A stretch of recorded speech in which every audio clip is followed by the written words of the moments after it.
রাজনীতির মাঠে নতুন ফিসফিসানি চলছে।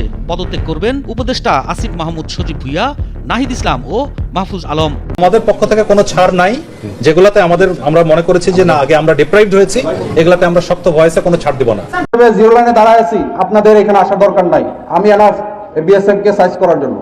কে হতে পারে, কে হতে যাচ্ছে, কে হওয়া দরকার বিএনপির মহাসচিব।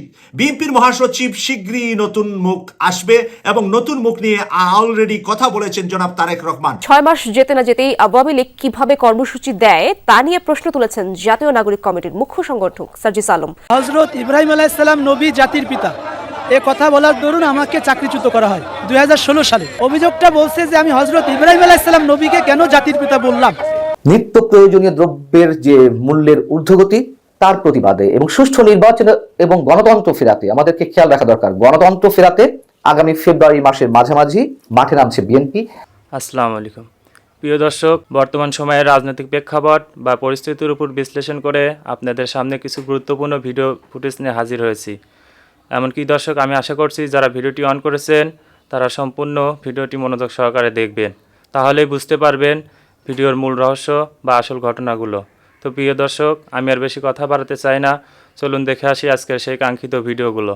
তবে তার আগে বলি, যারা এখনও চ্যানেলটি সাবস্ক্রাইব করেননি তারা চ্যানেলটি সাবস্ক্রাইব করে পাশে থাকা বেল আইকনটি বাজিয়ে দেবেন, আর যারা ইতিমধ্যে সাবস্ক্রাইব করে রেখেছেন তাদেরকে অসংখ্য ধন্যবাদ। তো চলুন দর্শক, একটা লাইক দিয়ে আমরা ধারাবাহিকভাবে সকল ভিডিওর বিস্তারিত আলোচনা দেখে আসি। রাজনীতির মাঠে নতুন ফিসফিসানি চলছে। পদত্যাগ করবেন উপদেষ্টা আসিফ মাহমুদ সজীব ভুইয়া, নাহিদ ইসলাম ও মাহফুজ আলম। ক্ষমতার পালাবদলের পর দেশের রাজনীতিতে নতুন মেরুকরণ দেখা যাচ্ছে। বৈষম্য বিরোধী ছাত্র আন্দোলনের নেতারা নতুন রাজনৈতিক দল গঠনের প্রস্তুতি নিচ্ছেন, যা ফেব্রুয়ারিতেই ঘোষণা করা হতে পারে। শোনা যাচ্ছে নতুন দলের নেতৃত্বে থাকতে পারেন আন্দোলনের অন্যতম সমন্বয়ক ও অন্তর্বর্তীকালীন সরকারের তথ্য ও সম্প্রচার উপদেষ্টা মোহাম্মদ নাহিদ ইসলাম। এখন প্রশ্ন উঠেছে, নাহিদ ইসলাম কি উপদেষ্টার পদ ছেড়ে নতুন রাজনৈতিক দলের দায়িত্ব নিচ্ছেন? অন্য দুই উপদেষ্টা আসিফ মাহফুজই বা কি করবেন? উপদেষ্টাদের কেউ রাজনীতি করলে সরকার থেকে বের হয়ে করবেন, এমন কথা বলেছেন যুব ও ক্রীড়া মন্ত্রণালয়ের উপদেষ্টা আসিফ মাহমুদ। এদিকে জাতীয় নাগরিক কমিটির আহ্বায়ক নাসির উদ্দিন পাটোয়ারি জানিয়েছেন, দলের নাম ও কারা নেতৃত্বে আসবেন তা নিয়ে আলোচনা হচ্ছে। ছাত্র উপদেষ্টাদের কেউ যদি উপদেষ্টার পদ ছেড়ে রাজনৈতিক দলের দায়িত্বে আসতে চান তাদের স্বাগত জানানো হবে।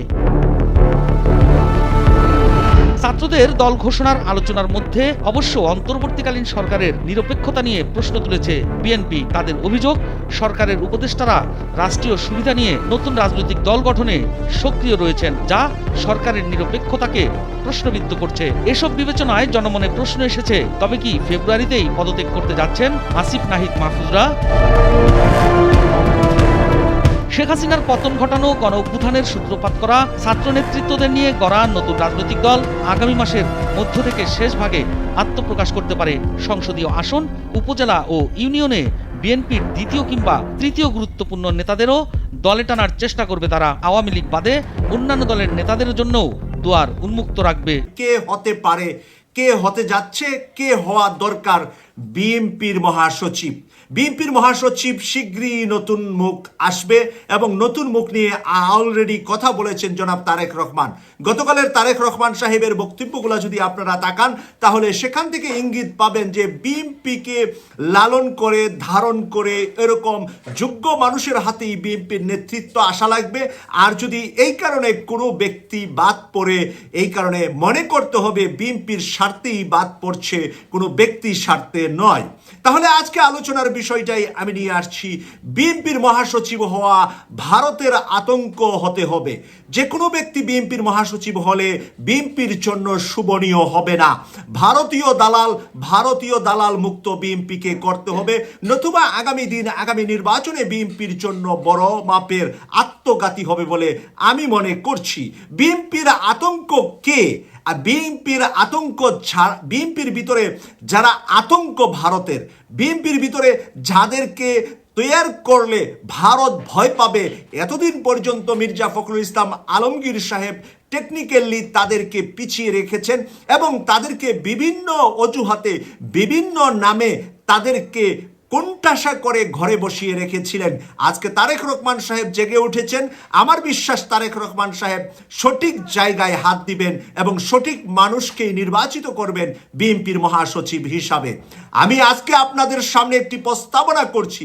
আপনারা যারা বিএনপি করেন, বিএনপিকে ভালোবাসেন, 24-এর গণ আন্দোলনে যাদের রক্ত গিয়েছে, যাদের রক্ত টকবক করছে 24-এর আন্দোলনের জন্য, শহীদদের জন্য যাদের হৃদয়ে কন্দন করে, আপনাদের সন্তান যারা হারিয়েছেন তাদের জন্য যাদের মমতা হয়, যেই ভাই বোনদের হাত পা চোখ কান হারিয়েছে 24-এর স্বৈরাচার শেখ হাসিনার ওই হেলিকপ্টারের গুলিতে, ওই ভাইদের জন্য যাদের ভালোবাসা আছে, ওই বিএনপির ভাই বোনদেরকে বলছি, আপনাদের জন্য আগামী দিনের সূর্যের মতো আলোকিত করতে পারবে আপনাদের দলকে একজন ব্যক্তি বর্তমানে রয়েছেন তরুণদের মধ্যে, একেবারে নিষ্পাপ এবং বিএনপির কোনো ধরনের অন্যায় ধুলা যার গায়ে লাগানো যায় নাই, সে হলেন হুম্মার কাদের চৌধুরী।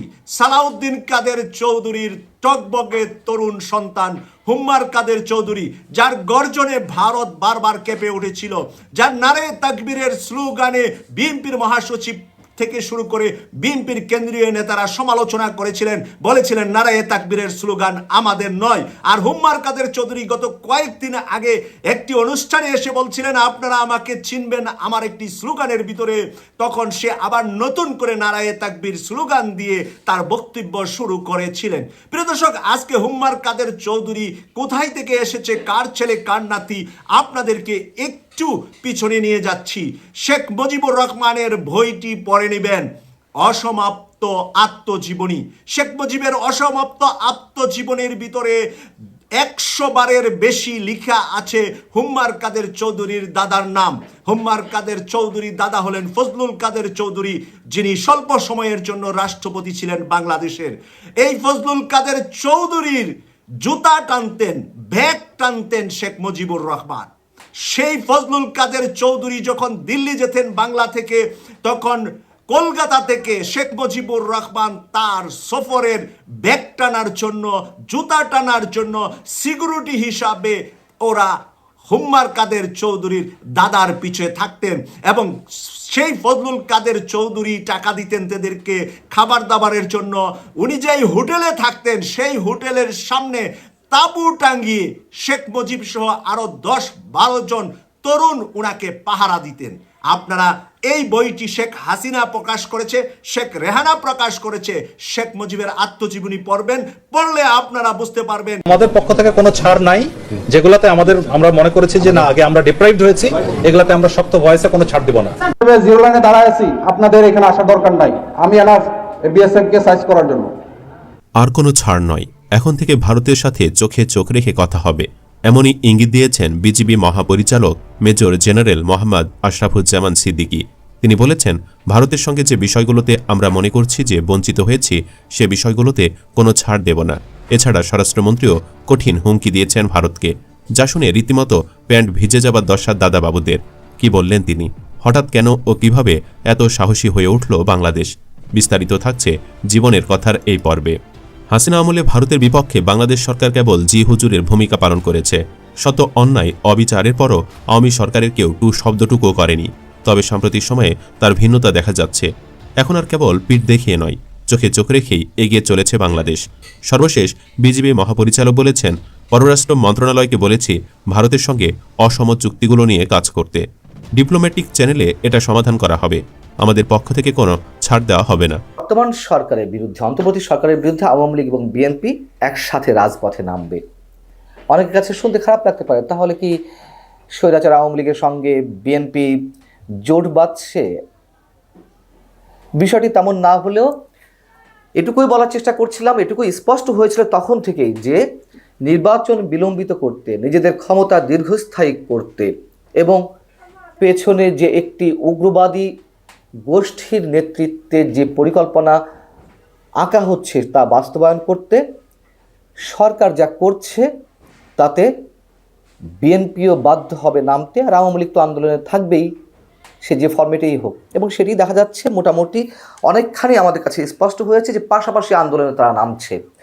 নিত্য প্রয়োজনীয় দ্রব্যের যে মূল্যের ঊর্ধ্বগতি তার প্রতিবাদে এবং সুষ্ঠু নির্বাচনের এবং গণতন্ত্র ফেরাতে আমাদেরকে খেয়াল রাখা দরকার। গণতন্ত্র ফেরাতে আগামী ফেব্রুয়ারি মাসের মাঝামাঝি মাঠে নামছে বিএনপি, এমন খবর আমরা শুনতে পেয়েছি, জানতে পেরেছি। এবং পাশাপাশি আওয়ামী লীগও তাদের হরতাল কর্মসূচি দিচ্ছে, ফেব্রুয়ারি মাসে তারা আন্দোলনে নামছে, তারা নানান ধরনের জনসংযোগ করবে। যদিও এর আগে 10 ডিসেম্বর শহীদ নূর হোসেন দিবস এবং পরবর্তীতে কয়েকদিন আগে একটি হরতালের কর্মসূচি দিয়েছে, এর আগে বিক্ষোভ কর্মসূচি দিয়েছিল আওয়ামী লীগ, সেগুলো ফ্লপ হয়েছে, খুব স্বাভাবিক কথা। এবং আগামী যে 16 এবং 18 ফেব্রুয়ারি আওয়ামী লীগ যে হরতালের কর্মসূচি দিতে যাচ্ছে, সেটি বাস্তবায়ন হোক আর না হোক, তারা রাজপথে নামছে এটি জানান দেওয়ার চেষ্টা করছে। আর আওয়ামী লীগ বিএনপি তো সরাসরি ঘোষণা দিতেই যাচ্ছে। বিএনপির যে কর্মসূচি সেটি দুভাগে থাকবে। এবং এর সাথে জানিয়ে রাখি, 71-এর মুক্তিযুদ্ধকে ভিত্তি করে এবং 72-এর সংবিধানকে সমুন্নত রেখে জুলাই গণ আন্দোলনে বা গণ অভ্যুত্থানের একটা ঘোষণাপত্র বিএনপি সরকারকে দিতে যাচ্ছে তাদের পরামর্শ হিসেবে। যাই হোক, এ বিষয়ে পরে বলছি। এখন দুই ভাগে বিএনপি আন্দোলন নামছে। প্রথম ধাপটা হবে দ্রব্যমূল্যের বৃদ্ধির প্রতিবাদে, যে ভ্যাট আরোপ করা হয়েছে নানান পর্যায়ে, সেগুলোর প্রতিবাদে, এবং তার জন্য জেলায় জেলায় সমাবেশ হবে, গণসংযোগ হবে বিএনপির পক্ষ থেকে। এবং দ্বিতীয় ধাপে সুষ্ঠু নির্বাচনের মাধ্যমে গণতন্ত্র ফেরাতে তারা 15 ফেব্রুয়ারি থেকে কর্মসূচিতে যাচ্ছে। সারা দেশে বিভাগ পর্যায়ে, জেলা পর্যায়ে নানান ধরনের সমাবেশ করবে এবং সুষ্ঠু নির্বাচন এবং গণতান্ত্রিক পরিবেশ ফিরিয়ে আনতে নির্বাচন যে খুবই দ্রুত প্রয়োজন, এই মেসেজটি বিএনপি দিয়ে দেওয়ার চেষ্টা করবে। এখন বিএনপি নিশ্চয়ই হরতাল অবরোধের মধ্যে যাবে না। এবং সামনে যেহেতু রোজা, তারপরে রোজার ঈদ, এখন অনেকে বলতে পারে বিএনপি তো এরকম কর্মসূচি দেয়, এরকম ডাক দিয়েছে কত আওয়ামী লীগের সময়, ঈদের পরে আন্দোলন, ঈদের পরে আন্দোলন, এবং এই নিয়ে নানান ধরনের হাস্যরসের সৃষ্টি হয়েছিল। কিন্তু তখনকার বিএনপি আর এখনকার বিএনপি নিশ্চয়ই অনেক পার্থক্য। বিএনপিকে আওয়ামী লীগ রাজপথে নামতে দেয়নি, স্টিম রোলার চালিয়েছে। কোনো কর্মসূচি ঘোষণার সাথে সাথে পাল্টা কর্মসূচি দিয়েছে আওয়ামী লীগ সরকারে থাকার সময়। এখন কি সরকার সেগুলো বেছে নিতে পারবে? সরকার কি সে ধরনের স্টিম রোলার চালাতে পারবে? বিএনপি অনেক কৌশলের খেলা খেলছে, অনেক ধৈর্যের পরিচয় দিচ্ছে, এটি আমাদেরকে স্বীকার করতেই হবে। এবং তারেক রহমানের যে রাজনৈতিক দূরদর্শিতার পরিচয় আমাদের সামনে আসছে, তাতে তার যে ঘোরতর বিরোধী, তার যারা শত্রু, তারাও স্বীকার করছেন তারেক রহমান যে ফরম্যাটে খেলছেন, এটি যে কোনো মুহূর্তে লঙ্কাকাণ্ড বাঁধিয়ে দিতে পারে।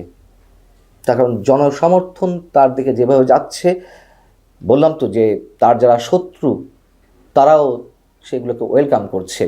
আমি আশা করছি সম্পূর্ণ ভিডিওগুলো মনোযোগ সহকারে দেখেছেন। সেই সাথে ভিডিওর কোনো তথ্য বা মতামত থাকলে কমেন্ট বক্সে জানিয়ে যাবেন।